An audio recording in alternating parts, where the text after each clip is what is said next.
Elementary. Dr. G here on Hawk TV, wishing you all a very happy Monday. Isn't it great to be back together?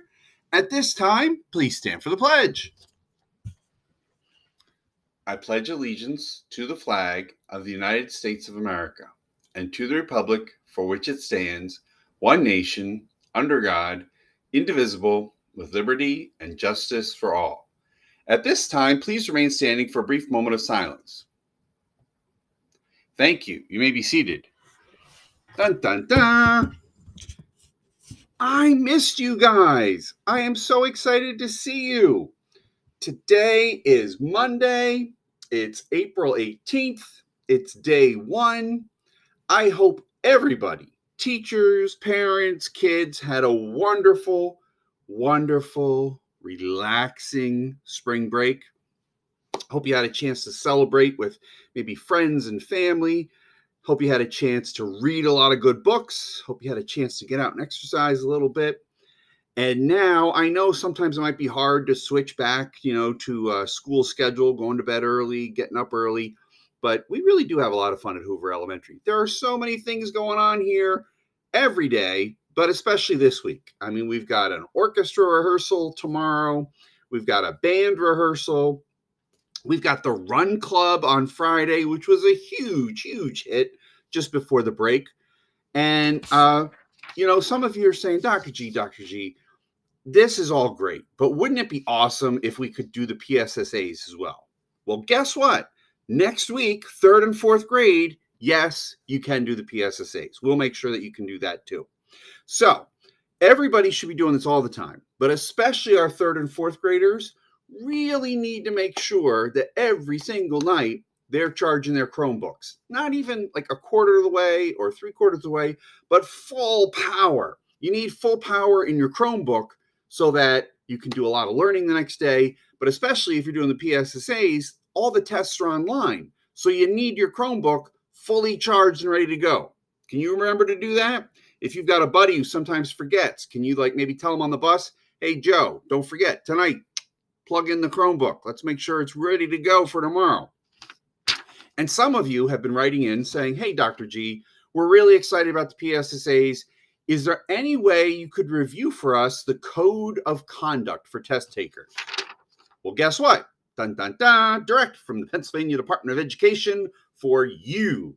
The code of conduct for test takers. And even if you're not a test taker, some of these things are really good things to just think about.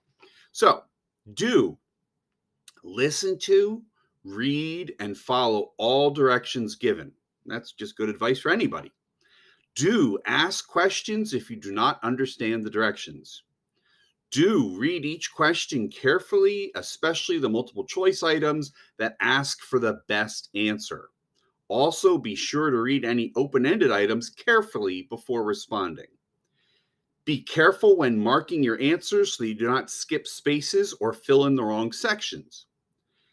Make sure to completely fill in the bubble for the answers you select and erase completely any answers you change. Now, that's more for people who are taking it the old-fashioned way. But we're like 21st century learners here at Hoover, so we're going to be doing it on the computer. So that one shouldn't be hard. Keep your eyes on your own test. That's a good idea even if you're in kindergarten taking a spelling test. Keep your eyes on your own test. Try to answer each test item. Check that you have completed all the test items in the test section before closing your test booklet or submitting your final responses online. Well, that's a good one. Check that you've completed everything before you hit the button saying, yeah, I'm done. That's a good idea.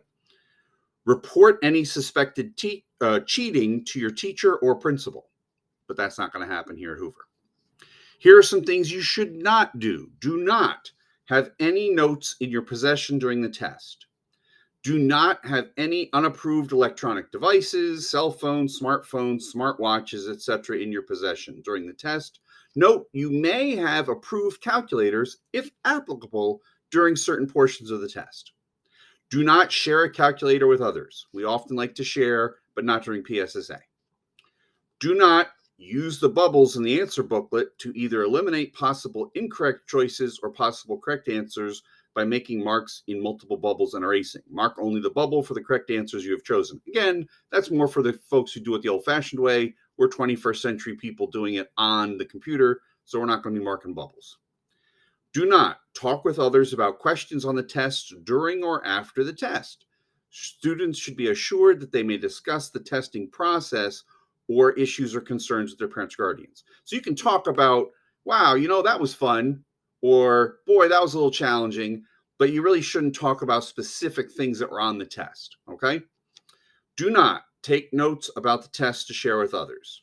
Do not leave an online test session until the test session is complete or until instructed to do so. So in other words, like if everybody else is on section 3, you should be on section 3.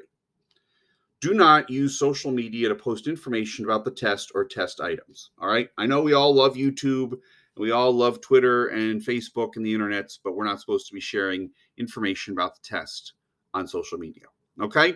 I know we're going to have a great week, everybody. Let's be respectful. Let's be responsible. Let's be safe. And most importantly, let's be kind.